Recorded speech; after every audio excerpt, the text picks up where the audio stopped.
plenaria del Padre Nuestro, y empecé a mirarla y casi nada, pues nos habla de la condición que tenemos, del lugar donde vamos a habitar, de la condición del Señor. Es una oración escatológica que habla acerca del reino milenial, o sea, es una oración que no podemos perder en ella. Y pensaba que os iba a predicar de eso. Digo, bueno, pues les predico de eso, es bonito, digo. Pero bueno, los hermanos, pues cantando el cántico al Señor, han hablado del sacrificio de Cristo. Y bueno, vamos a ver solamente por medio de la palabra que era algo que se preparó en la soberanía del Señor antes de que existiera nada.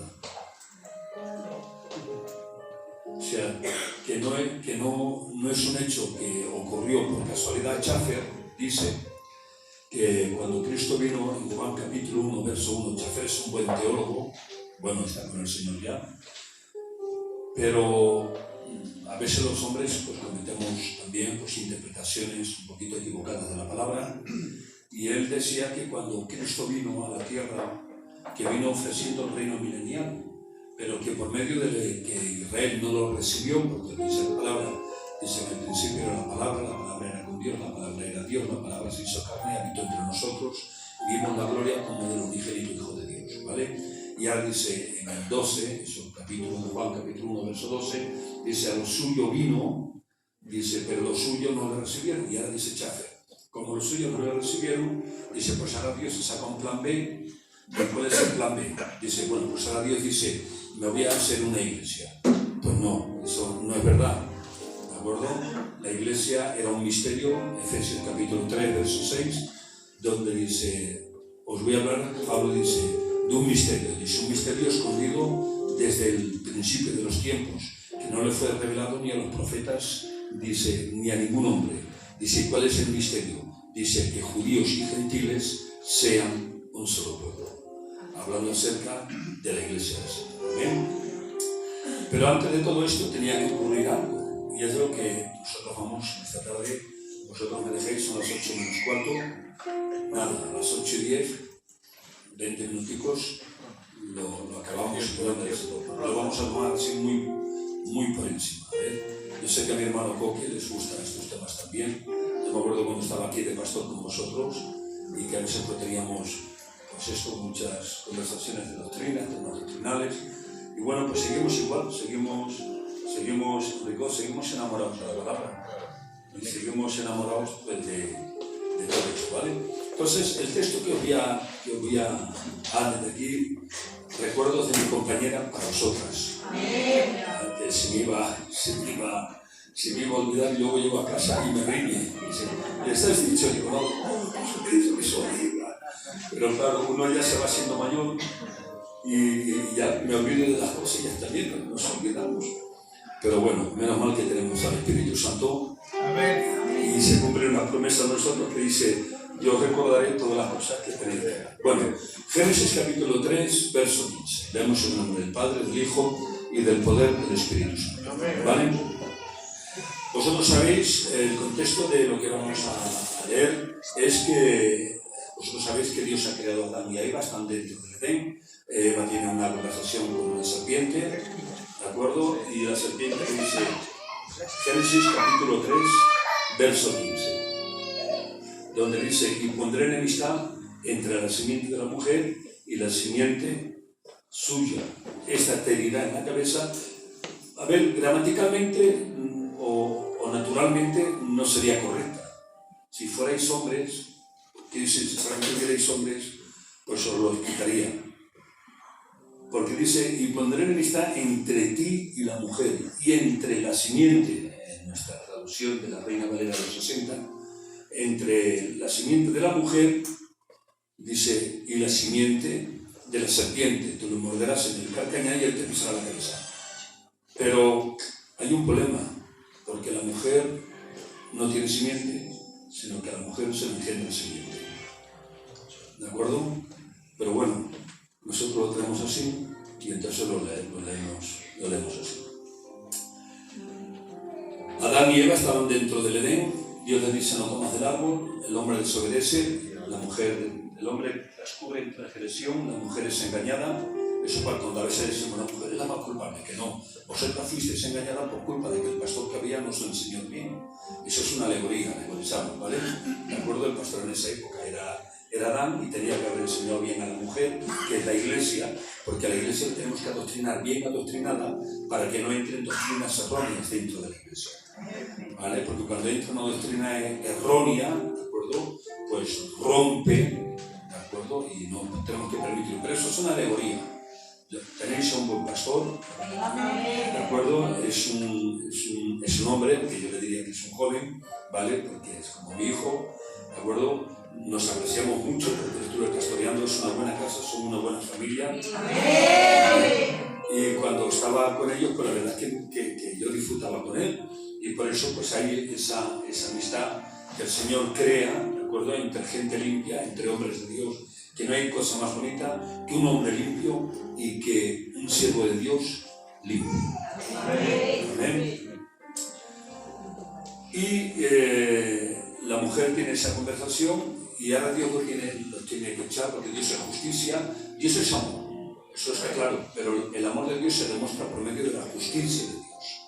¿De acuerdo? El amor no está por encima de la justicia, sino que la justicia es la que es el instrumento que hace que Dios demuestre su amor. ¿De acuerdo? Los términos son al revés. Y los tiene que echar porque el hombre ha pecado y como el hombre peca no puede vivir dentro del Edén. ¿De acuerdo? Y ahora, bueno, pues se lanza esa palabra profética. Eso es un texto protoevangélico. Eso significa que ese texto lo podríamos coger y lo podríamos poner en cualquiera de los evangelios de Mateo, Marcos, Lucas o Juan. Porque ya en ese tiempo ya se profetiza la encarnación del Verbo. Lo que ese texto está declarando es que ya se iba a encarnar el Verbo. Que ya hay un pacto teológico. Vosotros sabéis que hay 8 pactos importantes, hay muchos en la Biblia. Pero hay 8 que, digamos, son los más importantes que están en la Biblia. Edénico, adámico, noémico, abrámico, mosáico, davídico, levítico, en fin, la gracia y el milenio. ¿De acuerdo? Y este pues entraría dentro de que es el pacto de la gracia, ¿de acuerdo? La dispensación de la gracia, porque hay 7 dispensaciones, ¿vale? Y Dios aquí ya profetiza algo que tiene que ocurrir, porque Dios no quiere que el hombre se pierda. Dios quiere que el hombre se salve. Y cuando hablo del hombre, estoy hablando de género, ¿de acuerdo? Hablo de hombre y de la mujer, ¿de acuerdo? Porque ninguno de los que estamos aquí hemos buscado a Dios, sino que ha sido Él el que nos ha venido a buscar. Los que lo creen digan amén. Amén. Amén. O sea, yo no fui a buscar a Dios. Yo estaba perdido en delitos y en pecados. ¿De acuerdo? Yo estaba, como dice Efesios, en el capítulo 4, verso 17, Pablo está hablando de una iglesia y le dice, esto pues digo y requiero en el Señor que no andéis como los otros gentiles, es una diferencia, ¿de acuerdo? De 2 grupos de gentiles, los cuales andan en la vanidad de su mente, los cuales teniendo el entendimiento entenebrecidos, ¿os dais cuenta? Entendimiento entenebrecido, ¿de acuerdo? Y luego nos vamos a 2 de Corintios, capítulo 4, verso 4, Pablo vuelve a declarar, el Dios de este siglo, el príncipe de este mundo, ciega el entendimiento de los incrédulos, ¿de acuerdo? De aquellos que no se han encontrado con Dios, que no se han encontrado con la palabra, aquellos que no han tenido un encuentro con su Salvador, con el Señor, ¿de acuerdo? Dice, para que no resplandezca sobre ellos la luz del Evangelio. Y esa es la condición que hay en el mundo. El mundo está oscuro, pero nosotros fuimos hallados. ¿De acuerdo? Dice la palabra en Lucas, yo he venido a buscar y salvar lo que se había perdido. O sea, no hemos sido nosotros, ha sido Él el que se ha encargado de buscarnos a nosotros. Cuando yo estaba perdido, cuando yo no tenía luz de la palabra, Dios movió lo que tenía que mover para producir en mi vida deseos de escuchar su palabra, como con el Pinky, como con el Enricón, como con el Pere, con el Coque, de acuerdo, con el Castro, con cada una de vosotras. Ha sido Él que ha tenido un momento para nosotros, un día para nosotros. Es como aquella mujer que cada día iba al pozo de Jacob a sacar agua. Era la rutina, era lo que ella hacía por rutina. Nosotros teníamos un Dios por rutina que nos permitía ir al pozo de Jacob, es una alegoría, y que nosotros podíamos ir a ese pozo, sacar el agua como nosotros queríamos y sirvíamos a Dios como nos daba la gana. Era un Dios que me dejaba estafar, que me dejaba mentir, que me dejaba, perdóname por los hábitos, endrogarme, alcoholizarme. Era un Dios que me permitía tener rencor, odios, contienda, divisiones, y que me permitía, y yo me sentía bien. Es más, os voy a decir algo, esto no se graba. Se puede cortar, bueno, déjalo, luego ya lo digo. Iba a ser un pachanón y le pedí a Dios que me ayudara a ser un pachanón.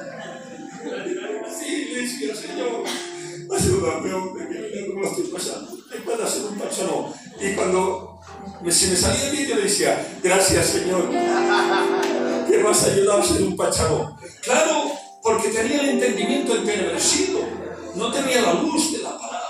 Claro, tenía un Dios a mi manera, a mi forma, y así hay gente en las iglesias, que vienen a las iglesias y tienen un Dios a su forma y a su manera, que vienen al culto, pero vienen a su forma y a su manera, que les predicas la palabra en Ricón y que siguen igual, que siguen de la misma manera, que no cambian. Había uno en una iglesia, y pues si no lo sabíais, que cada vez que se hacía un llamado, él se levantaba, y cada vez que se levantaba, hablaban con él y caía al suelo. Y yo me acercaba a él y le preguntaba el otro día, ¿qué? ¿Bien, no? No, estoy muy mal.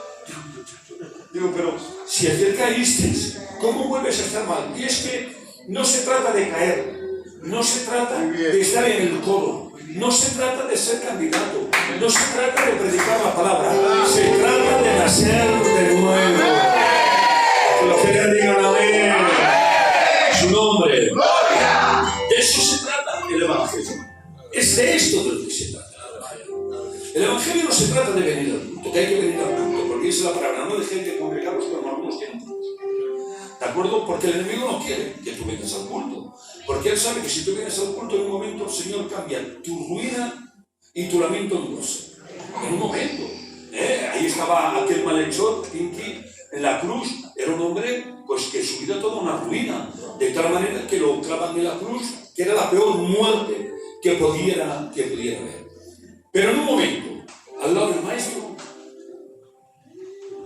¿qué vio en el maestro?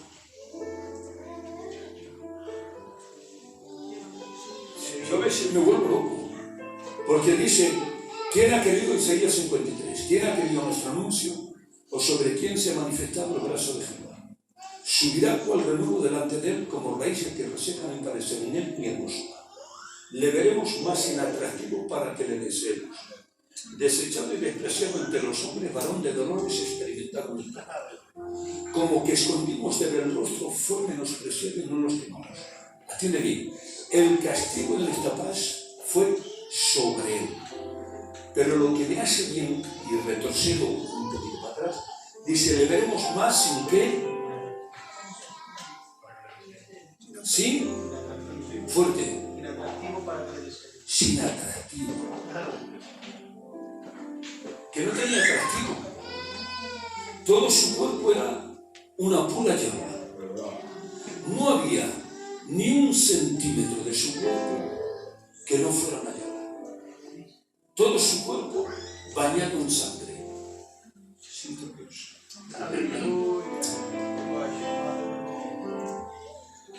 ¿Y cómo puede ser? Tú si miras, perdóname por los hábitos, si tú miras la televisión, todo te lo tienen que poner muy bonito, un coche muy bonito, un televisor muy bonito, un traje de marca muy bonito, unos zapatos, todo muy bonito. Nunca te pondrán nada sin atractivo. ¿Os dais cuenta? Porque si no te atrae a los ojos, no produce en ti ese mensaje subliminal que produce cada anuncio, porque cada anuncio tiene un mensaje subliminal que no se ve, pero que te entra en tu subconsciente, y cuando pasas por el escaparate, el subconsciente te lo lleva al consciente y se despierta el deseo de comprar eso, que con un mensaje subliminal te lo han producido en el subconsciente para que tú lo compres. Pero Dios no. Dios es diferente. Dios es Dios. Es aplauso para el Señor.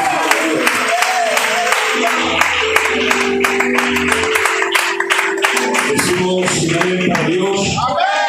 Su nombre. Vosotros me dejéis que siga predicando así, ¿no? Porque ella también la edad ya tampoco nos deja gritar ni pero que no hace falta. Dios está cuando uno se emociona y grita, y también Dios está cuando hablamos tranquilos. Amén. Por eso, aquel hombre, si no tenía atractivo, ¿qué es lo que vio? Pues vio el mensaje que le enviaba. Porque lo que te va a cambiar es la palabra. Amén. Amén. Es lo que te cambió. ¿Qué es lo que cambió a nosotros que vamos cada día? Eso es una alegoría. Una alegoría es usar un ejemplo, ¿vale? Para hablar de algo, ¿de acuerdo? Para que sea más comprensible a nosotros, ¿de acuerdo? Algo que se trató de darle forma. Esa mujer iba cada día al pozo de Jacob, cada día estaba igual, de la misma manera. En la misma condición, perdida, en oscuras, no tenía la palabra, estaba condenada por la condición suya. Pero ese día el Señor dice, le fue necesario pasar por ahí. Al Señor va a ser necesario pasar por Samaria. Tuvo que caminar 150 kilómetros o 160 para ir allí. Porque de donde él estaba a Samaria hay 160 o 150 kilómetros. Entonces no había motos ni habían coches. Se iba a patas andando. Y el Señor fue caminando. ¿Y por qué fue caminando? Porque había una mujer que tenía necesidad. Y que él sabía que tenía que ir a buscar y salvar lo que se había perdido. ¿Cuánto tiempo tiene la Iglesia de Gracia? Que no me acuerdo. ¿35 años? ¿39? 39 años. Hace 40 años, nosotros éramos semejantes a esa mujer del pozo de Jacob. Destituidos de la gloria del Señor. Condenados. En oscuridad. No teníamos la luz de la palabra. Cada uno vivíamos a nuestra forma, a nuestra manera. Teníamos un Dios que nos permitía y nos dejaba hacer lo que nosotros queríamos. Pero hace 39 años, primero he dicho 40 años, porque hace 40 años estábamos condenados y perdidos, pero cuando se cumplió el año 39, Dios envió a un siervo a predicar la palabra en el barrio de Gracia, porque él sabía que en el barrio de Gracia había unos jóvenes, porque en esa época éramos jóvenes, que estábamos perdidos y destituidos de la gloria de Dios. Pero hace 39 años Dios ya sabía en su omnisciencia que aquí iban a haber familias que iban a abrir sus casas a la palabra, no al ministerio, a la palabra. Y hace 39 años Dios ya sabía que aquí se iba a abrir una iglesia donde se iba a predicar la palabra del Señor. Y Dios también sabía hace 39 años que los demonios vendrían a zarandearnos, a golpearnos, a tratar de que nuestra barca naufragara. Pero tengo un mensaje para los infiernos. Pero la iglesia de Gracia no ha abierto el hombre. La iglesia de Gracia no confía en el hombre. La iglesia de Gracia está edificada en la palabra de Dios. Los que lo crean digan amén. A su nombre. Todo lo que sale de ahí, habéis visto lo que sale de ahí. Claro, pues, ¿qué mensaje le sentió? Cuando él dijo, Señor, no les tengas en cuenta este pecado. Bendito sea Dios. Si te han golpeado, te han zarandeado, te han escupido, perdóname la expresión porque hasta le escupieron. Todo tu cuerpo es una pura llaga. Pero es que resulta que estaba profetizando y tenía que ocurrir. Y cuando Dios, en su soberanía, prepara un plan, no hay demonio que pueda impedir que se cumpla. Imposible. Por eso ahora nuestro hermano Pedro, en 1 de Pedro, capítulo 1, tenéis Biblia por ahí. Capítulo 1, verso 17 al verso 3. 1 de Pedro 1, 17, porque no lo busco. Díganos contentos una vez para el Señor. En su nombre. Estamos bien, ¿no? Van a dar 5 minutos y ya, ¿vale? Ya. Sí, léelo, empieza en el 17 abajo. Escuchad. Y si invocáis por Padre aquel a quien sin excepción de personas juzga según la obra de cada uno, conducíos en temor todo el tiempo de vuestra peregrinación, sabiendo que fuisteis rescatados de vuestra vana manera de vivir, la cual recibís. Para un momento. ¿Me dejáis, no? Que lo vale, yo aquí en Gracia estoy en mi casa. Estoy con mi familia. Así que yo aquí pues me siento. Esto pasa por la iglesia. Y lo puedes hacer, tienes que, pero aquí no, aquí porque es bueno que enfaticemos la palabra, porque ese es el mensaje.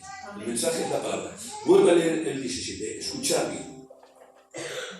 Y si invocáis por Padre a Si aquel. invocáis por Padre, o sea que ahora ya somos hijos. Aleluya. Amén. ¿Os dais cuenta?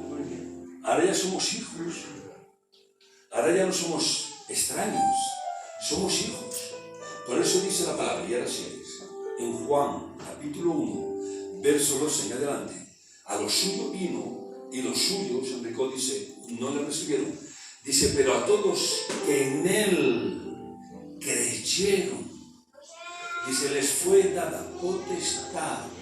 Yo antiguamente decía, y me equivocaba, de ser llamados, es mentira, no dice eso. Si un pastor me dice desde aquí, ser llamados, corrígelo, dile, no dice eso. No dice ser llamados. Dice ser hechos. Y luego lo leeremos. Porque no es lo mismo ser llamado que ser hechos. No es lo mismo. Muchos son los llamados, pero pocos los. ¿Os dais cuenta cómo es diferente? Hoy le ponemos nombres a muchos, pero no hacen honor a su nombre. Porque no tienen naturaleza. Y el que no tiene naturaleza, el árbol malo, no puede dar buen fruto. Y a cada árbol se le conoce por su fruto. Lo dice la palabra. Y ahora dice, dice, hechos hijos de Dios. Dice, y esto no es voluntad de hombre ni por hombre, sino que es voluntad de Dios. Por tanto, aquí ya Pedro ya nos da un mensaje. Nos dice a la iglesia de Gracia, sois hijos, porque le llamamos Padre.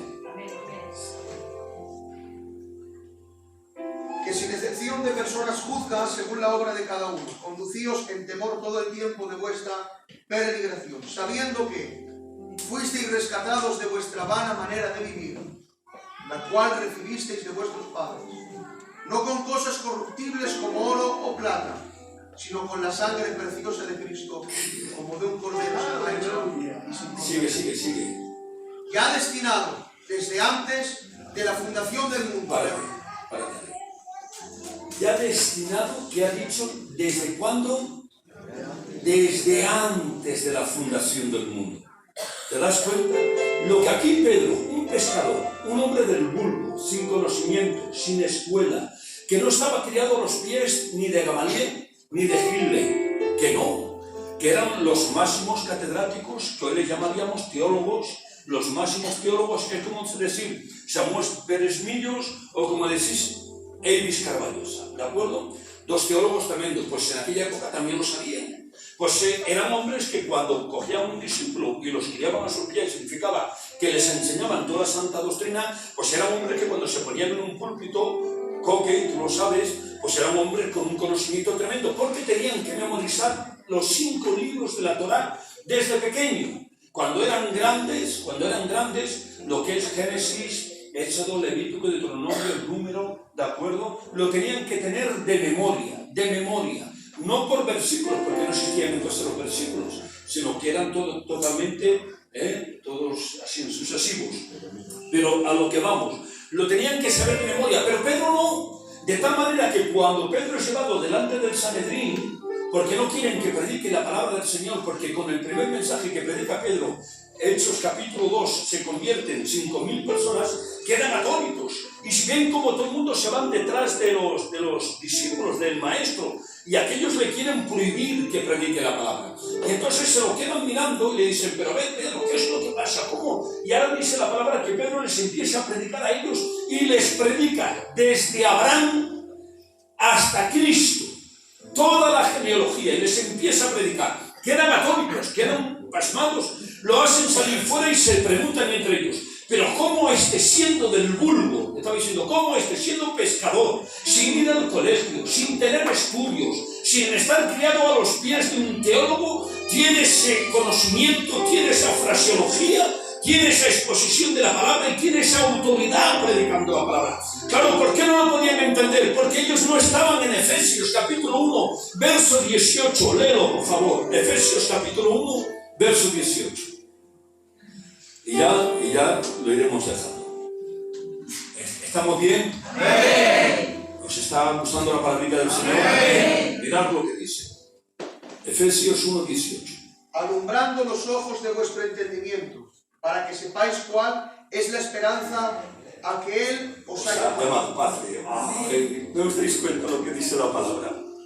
¿No os dais cuenta lo que está diciendo? Alumbrando. En Efesios 4:17 hemos dicho que teniendo el entendimiento entenebrecido, porque el pecado produce en nosotros oscuridad. ¿De acuerdo? El pecado nos hace esclavos. El pecado nos aparta de Dios y nos rompe la comunión con el Señor. El pecado, dice la palabra en Romanos, que el que peca es esclavo del pecado. Lo marca la palabra y nos hace estar a oscura. Pero cuando recibimos la palabra, dice Salmo 119, 105, lámpara a mis pies es tu palabra y lumbrera en el camino. Lámpara a mis pies y tu palabra y lumbrera en el camino. O sea que la palabra nos alumbra, nos enseña. Y ahora aquí Pablo en Efesios, vuélvelo a leer, dice, alumbrando los ojos de vuestro entendimiento. Para que sepáis cuál es la esperanza a que Él os ha llamado. Para que sepáis cuál es la esperanza a la que Él nos ha llamado. ¿Os dais cuenta? La palabra es clara. Es que no hay nada mejor que la palabra del Señor. La palabra del Señor es infalible, inarrante, no falla. Fue escrita por 40 hombres de diferentes clases sociales. Fue escrita durante 1500 años. Y aunque transcurrió un tiempo de 1500 años, se complementa entre sí. No hay error en ninguno de los libros, no se contradicen en ninguno de los libros. El Antiguo Testamento es el complemento del Nuevo Testamento y el Nuevo Testamento es el complemento del Antiguo Testamento. No se contradicen. La escribieron reyes, sacerdotes, profetas. La escribieron gente que trabajaba en la tierra. La escribieron gente que eran pastores de ovejas, y sin embargo la palabra no tiene error, porque la palabra no falla, es infalible. Lo que la palabra marca se cumple, porque la palabra es Él. Digan amén a su nombre. ¿Os dais cuenta? Y nos ha alumbrado. Y ahora el Señor nos ha cogido a 4 gitanillos. Señor. A 4 gitanillos, y mirad lo que ha hecho con 4 gitanos, que no hemos ido al colegio, que no hemos acabado la educación general. A mí me hubiera gustado porque me gusta estudiar, como a Coqui y como a mis hermanos y a mis hijas. Nos gusta estudiar, pero las cosas de la vida no pueden seguir estudiando. Pero me hubiera gustado estudiar, porque es bonito estudiar, es bonita la cultura y saber.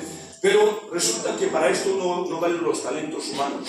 Esto tenemos que ser humildes en la presencia del Señor para que sea el Espíritu Santo el que nos ilumine y el que nos dé la capacidad de poder predicar su palabra. Por tanto, ahora esto que nos ha abierto y nos ha iluminado los ojos de su entendimiento, volvemos a Pedro, capítulo 1, verso 19, y ya lo vamos a leer. Hemos leído el Cordero de Dios, no hace falta que lo leas, el Cordero de Dios inmolado desde antes de la fundación del mundo. O sea que antes de que hubiera nada, Dios ya preparó un Cordero. Porque ya sabía que Adán iba a pecar. Él sabía que Adán, Set, Enoc, Cainán, Jareb, Balalel, Matusalem, Enoc, Lamel, Noé, Sem, Afasá, Salá, Heber, Rubén, Seguín, Reum, Nacor, Calé, Abraham, Isaac, Jacob, Rubén, Simeón, Judá, Gad,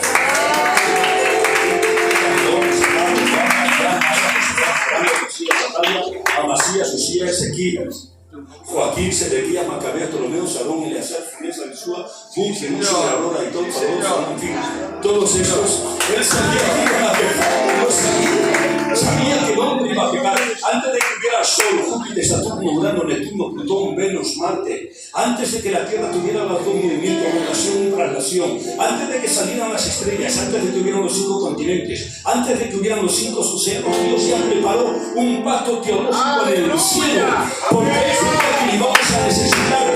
Él ya sabía que hoy se iba a cantar la alabanza que ha cantado nuestro hermano Castro. Él sabía que esa alabanza era un mensaje de nuestro hermano Nene, y que ese mensaje de nuestro hermano Nene se iba a convertir en una alabanza. Él ya lo sabía. Él ya sabía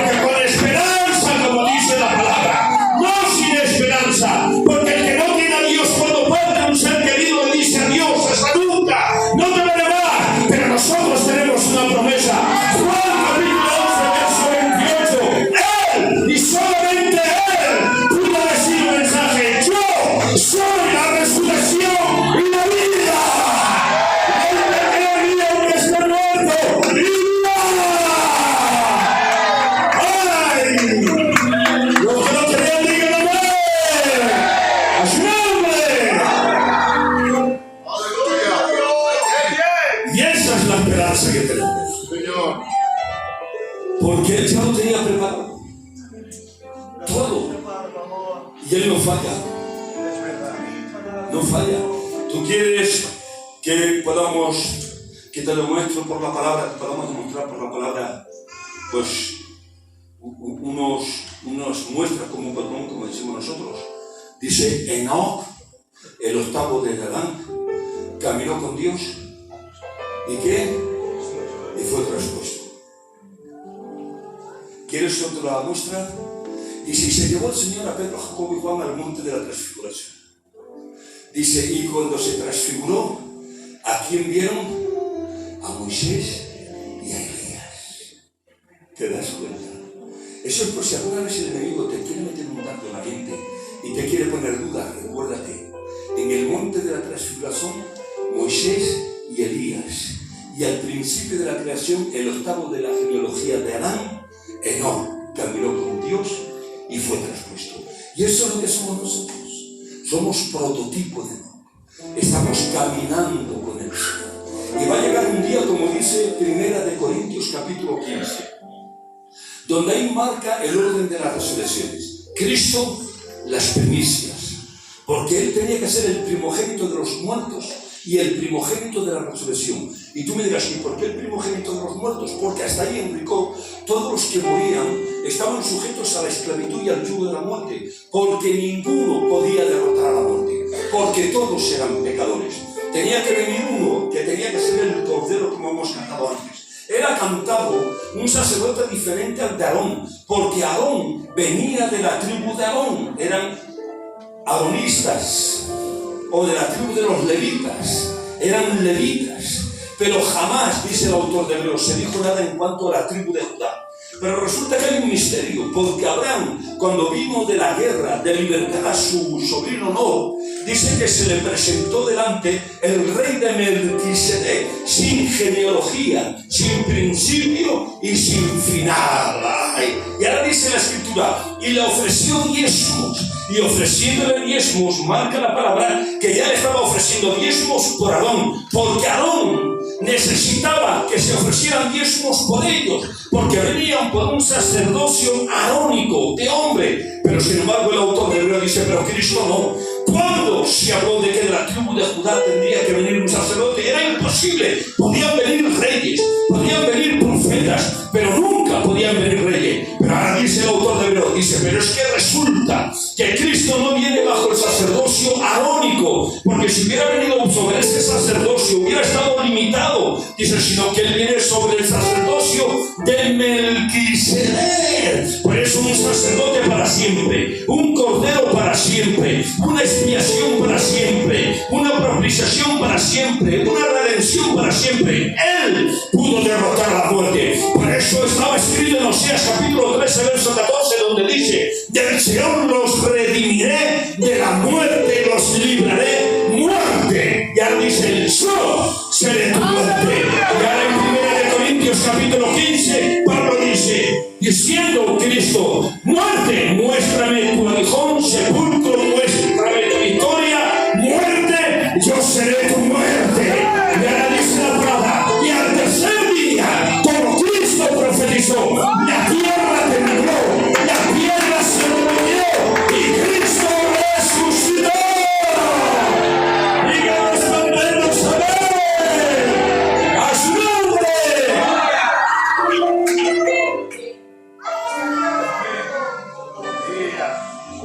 Es hermosa la palabra del Señor. Aleluya. Amén. Amén. Y ya está. Y en 1 Tesalonicenses, versículo 4, verso 13, dice, porque no quiero que ignoréis acerca de los que duermen. Los seres nuestros que han partido, el cuerpo está dormido, pero el espíritu y el alma están con Dios. Están disfrutando la presencia del Señor. Han alcanzado una meta. Están gozando. Si le llegan a preguntar a Lázaro, ¿quieres resucitar? Lázaro hubiera dicho, si ya he alcanzado la meta, si ya estoy en la presencia, estoy paseando con el Padre, con el Hijo, con el Espíritu Santo. Pero también dice la palabra, pero luego nosotros, la iglesia batallante, militante, triunfante, sin mancha, sin arruga, que tenemos la esperanza de la palabra, que sabemos en quién hemos creído. Dice, en un abrir y cerrar de ojos, en un culto como hoy, el pastor con vosotros, los ministerios aquí con vosotros, los jóvenes aquí, cantándole cánticos en Arón, todos tocando instrumentos, dice la palabra, en un abrir y cerrar de ojos, seremos, dice la palabra, arrebatados al paso. Y estos que veis aquí, cada uno vestido de una forma diferente, en ese momento estarán con túnicas blancas y estarán en el coro celestial cantando los cánticos al Cordero.